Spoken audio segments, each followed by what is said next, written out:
Hey, what's going on, guys? GFXLab, and this is another episode of Minecraft. Today, I want to talk about this conversation I had with this person. This person's not. Well, let me give you some backstory. This person is just somebody I've met recently, and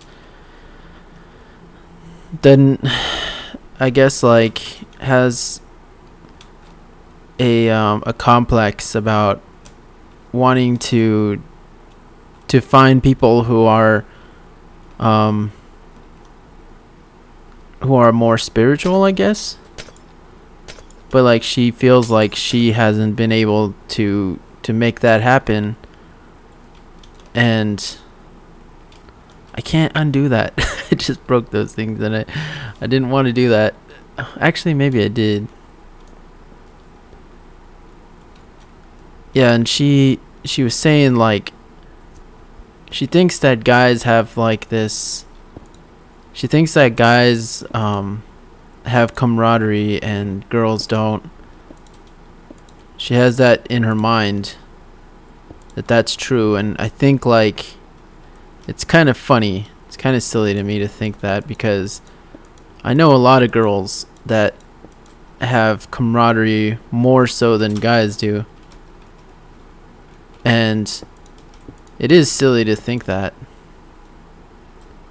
because she says like, oh yeah, like people have like bros or whatever, you know, like I guess that's what she was thinking about, was the whole bros mentality. Yeah, like guys have that, or you know, some guys they're able to be really close friends, and usually it's because they were roommates or something at one time, and that can be true. There can be, you know, bros, and you know, a lot of things happen. You know, a lot of camaraderie happens amongst them, and it is kind of cool, I guess. But I guess she was just saying that she couldn't find anyone like that, like, because yeah, especially with girls, and I really don't believe that that's true. There's girls that I've met that have been way more in tune with reality than a lot of guys that I've met, and way easier to be friends with, I guess. And I don't know what kind of people she's meeting, I guess, because I see like in almost everybody that I've ever met, people have been pretty receptive to wanting to talk more deeply about things, and it's not usually a thing that, you know, it's not usually something that that I have to force out of people.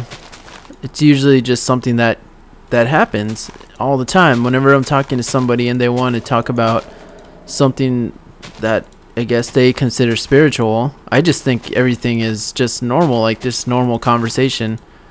And for me, like sometimes that's really the only way I like talking. But also there is part of me that doesn't care about the spiritual side. I guess like for me there is I've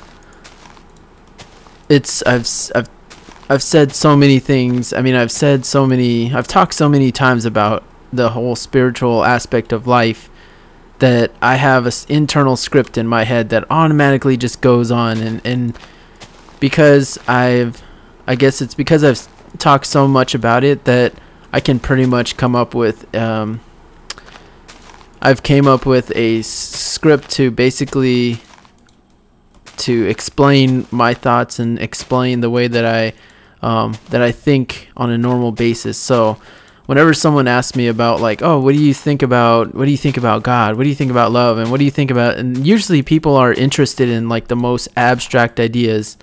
Abstract meaning like they're just, you know, like passion, love, God, all those super big words that we always want to figure out.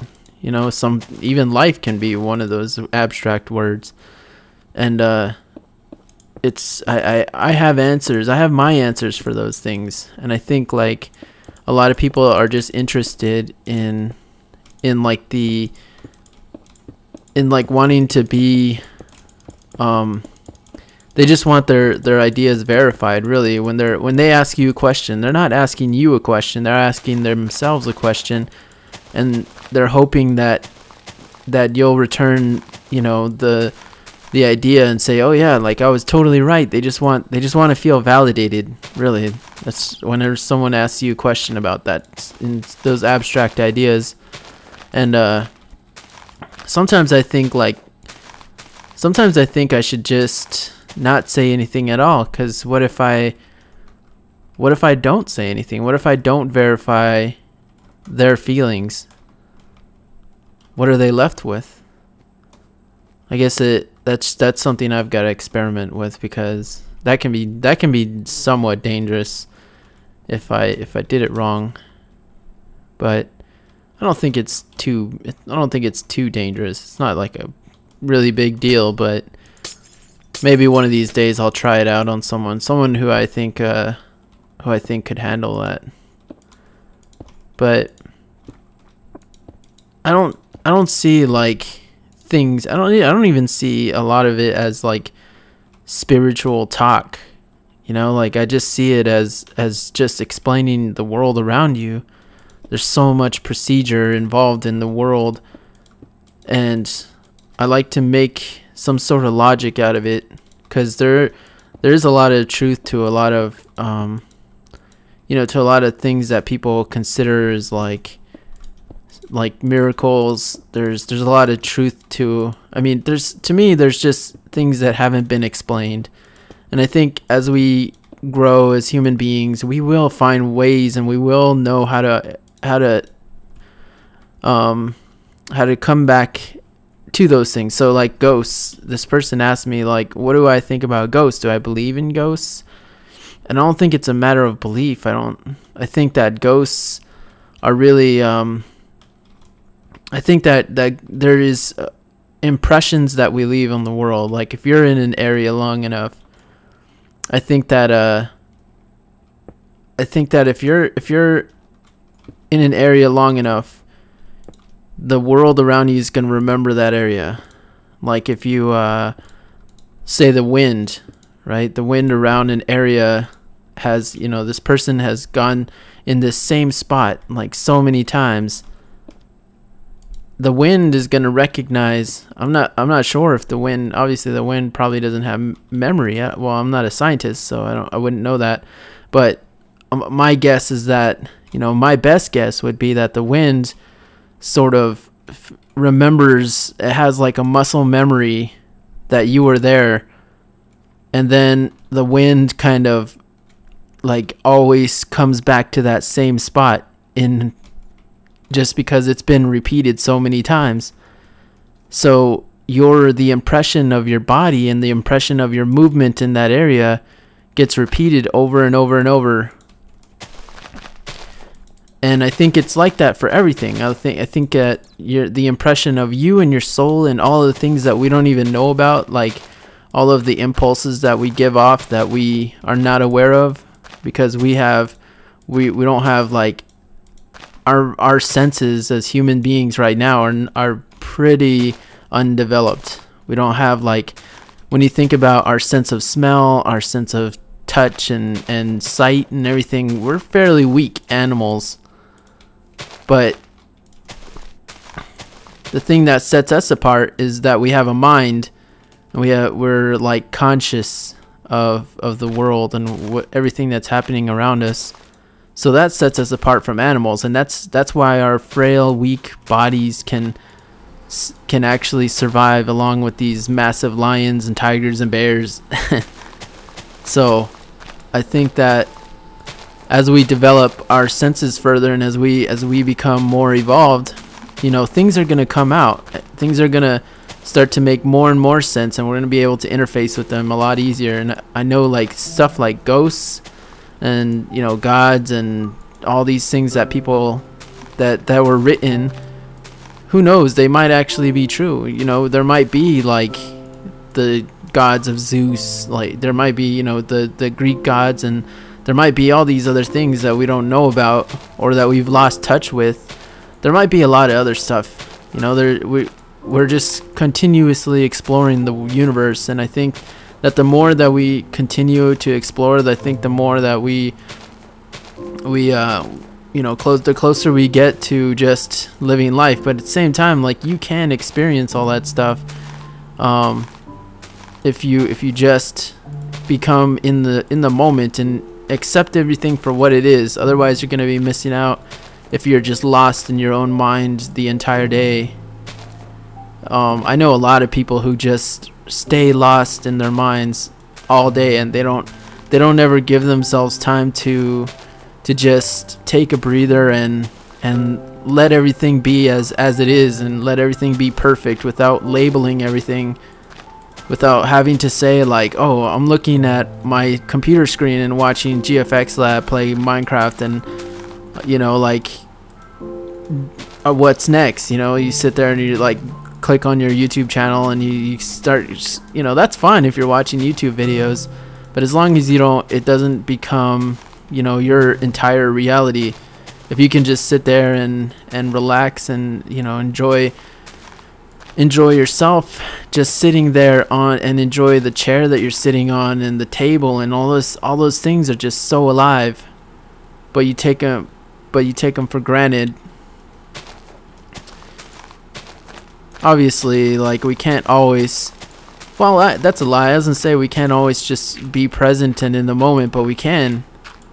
And that's the thing that, you know, that allows me to be able to observe a lot of things that I observe, is because I'm able to just sit there and allow things to be and not have, you know, a mental label on things. And even if I do have a mental label, I watch that as well. I watch how my mind creates all these mental labels, and then I watch how it becomes, you know, attached to the feeling of wanting to feed itself more knowledge. And that's fine. That's, you know, knowledge is power. Knowledge is power in a world like ours, because everyone wants it. Everyone's addicted to the, you know, power and knowledge and all these things. Some of them are wonderful, some of them are not. But I think, like, if you want to have more conversations with people on a deeper level, I think you need to be there on your own. You need to be already somewhat you need to be somewhat already like spiritual yourself, or in the moment, present. You need to just be aware, so you can have conscious, you know, conversations with people. Otherwise, you won't know what you're talking about. You'll just be lost, and then people will get really bored of you. And that's fine too. Actually, it's more fun getting bored of somebody, because then you can learn from that, and then you can expand yourself. Like I used to, man, I used to not know anything, and I used to get really angry on the fact that other people were just so confident in what they knew, especially when it came to, you know, stuff like religion and all that. Like I wasn't jealous, but I was like just angry that these people thought they knew what was going on, and now I don't care, because I know that there's only one thing that really matters in this world, and that is the present moment. All the labels and all the things that your mind can come up with, those are wonderful as well. Those are expressions of your own mind, but they're not the reality of what is out there. They're not what is actually true. So I think sometimes I do get caught up. I still do, you know, it's just our minds. We get caught up in wanting to see more, wanting to have more happen, because we're not actually present in our being as it is. And being more present is the way to go. It's refreshing, especially when you find somebody else who's very present, and it actually opens a lot of doors for you to be way more conscious. And it's good because we're pack animals, and because we want to live in packs, and we want to have friends. You know, that's family, and we want to grow together with, grow old together with other people. Because we want that stuff to happen, you need to have a group of people around you that are just as aware and just as conscious. And there's something called the law of attraction. The law of attraction means that, like, you will attract people around you just because you are similar to them. So if you're able to remain more conscious about what about things in general, you're going to attract people that are just the same. And it's just the same in the opposite way. Like, if you're not conscious and all you do is judge other people, you're going to get surrounded by a lot of people who do the same exact thing that you do. And maybe that's why you don't enjoy a lot of the conversations you have. So that was the way I explained that to the girl. And she seemed to enjoy it. I don't know if she actually understood what I was saying, because it was a lot of information, but that's just, to my understanding, how I would approach that question. I don't know. Sometimes I do wonder if there's even a chance for some people, because there's, a lot. I know that there's a lot of people out there who can't help their situation, but what they can do is help other people not get into their situation. I've been watching a lot of prison documentaries. And part of the reason I like watching those is kind of a weird, I don't know. It's just I like seeing, because my job is like so oriented on interfacing with people. I like watching the guards, and I like watching the mentality of like criminals and stuff like that. People who seem to be very, very not present, which is why they would be able to commit some sort of crime. I know a lot of those people that get interviewed. They're like, I don't know what happened. Something just came over me, and I just decided to murder this person or whatever. And it's, that's because they were totally unconscious. And a lot of them remain totally unconscious because they can't get out of that mentality of what happened during that time when they committed their crime. And the most crazy of like the killers, they usually look like normal people. They usually they seem to be very trustworthy people, but in the end they're like the worst of the worst. And you don't see it, the guys who you think are the worst, like looking, and they've got like the super mean mug, and those guys are usually, they're open about their crimes, and they usually can't get beyond, doing the crazy stuff. The guys who do the crazy stuff are the guys who look like they can't do that stuff. They're the guys who look like, they look like what you would imagine a normal human being is. And they don't have like these mental labels. And the reason they can do that and not get caught sometimes is because they are totally unconscious, but at the same time, like, other people are unconscious too, just to their motives. And I think a lot of times, people commit crimes. They're, obviously, like I said, they're unconscious, but on another note, they themselves don't know that they're doing what they're doing. All they see is red, or like they see this feeling, and it seems like the system, the system, like the jail system, just turns somewhat, minor league guys, minor league criminals into like mass murderers, and they always return eventually to jail, and they can't get out of the system. And I know I spoke on that already, but I feel like I just needed to reiterate it because my family has always been in jails and all that, so it's Oh, look, there's like a pool here. Huh. Oh, I think I made that one. I forgot.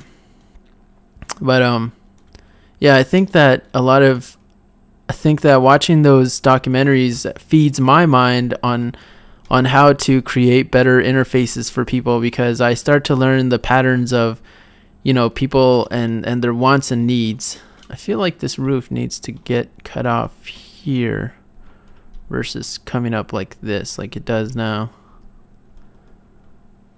I think it looks fine.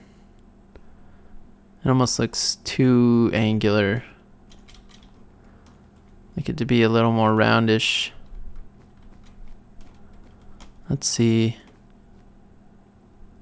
I should put some glowstone. Someone told me to put glowstone around, so that does make a lot of sense. But yeah, it's interesting. It's interesting finding a person who has all these questions, and I found that the way that I can talk to people, especially about like more things that are more abstract, like I said, the way that I can actually get through and get them to actually listen to what I'm saying is I never speak about it. But the moment that they give me the moment that they give me a hint that they're interested in that realm of, I guess, that realm of communication, then I feed them a little bit and I just test the waters, and then eventually they start to really like want more, and then sometimes it feels almost like sometimes it does feel like they're just sucking all this information out of my brain. And it feels mentally draining sometimes. That is this even glowstone? Yeah, it is. I think it is glowstone.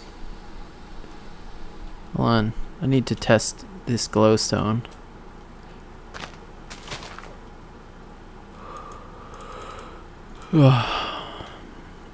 Somewhat tired. Yeah, it is glowstone. Maybe I'll use glowstone under it, like a secret passage or something. And up here I'll just use torches, because I like the look of torches more than I like the look of glowstone. So I could do like something like that. Yeah, it looks way better. I really enjoy the look of cathedrals. I wonder if I know there's the cathedrals here in Arizona. They're more southwestern. I like the Castlevania sort of, like, the Transylvania type of castle. Like, I want to go and see some of those one of these days. I want to travel out there and actually see a building like this in real life and marvel at it. I would definitely marvel at it, because it just seems like a really cool thing, and I'd really love that. One of these days I will, though. But yeah, let me know what you guys think about maybe conversations you've had with your friends. I don't know how many of you guys actually reach out to your friends to talk about things. I know, like me, I had a group of friends that actually, it's always been like this. Like, I've always had a group of friends that I could go to and talk, just about life things in general. And a lot of them were people that I didn't even think, like, I was so unconscious to people that I used to think that like there were certain people out there that just couldn't get it. But really, everyone gets it. Everyone is there. Like, there's nothing special about it. The only thing that the only thing that thinks that there's something special about, about speaking about deep subjects is the mind itself. The mind says, oh yeah, this is a deep conversation. It like puts up a barrier, or like it doesn't want you to get intimate with people, because you might become too conscious, and then all of a sudden you won't be listening to the mind anymore, and then the mind starts to wage war with reality, and then that's when things go unstable. It's kind of funny, actually, especially once you get to the point where your mind no longer is being used, you know, or is using you, where you're actually using your mind as a tool, as a tool to grow, versus using it as a tool to think, it sounds weird, and it is weird, but you'll know what I'm saying if you ever figure, like, if you ever become truly present. And everyone actually everyone is present. Everyone is totally there in the moment. It's just your mind is the one that keeps you outside of realizing that all the time. That's why a lot of people feel sad, and they feel all these horrible emotions, and they don't know how to fix it. And that's because they're not conscious to the fact that they don't have to be anything other than what they are already, and they're already perfect. Every moment is perfect. If you guys want to know more about like the mentality I'm talking about, like, just go Google Zen teachings, look up like some Zen sayings and stuff like that, and just think about those things, because to me, like, those are the simplest ways to they're just very simple phrases. There's nothing too hard to understand. Actually, I'm gonna go out and buy a book today on Zen sayings or Zen books. I'm gonna just go to the bookstore. I love going to the bookstore these days.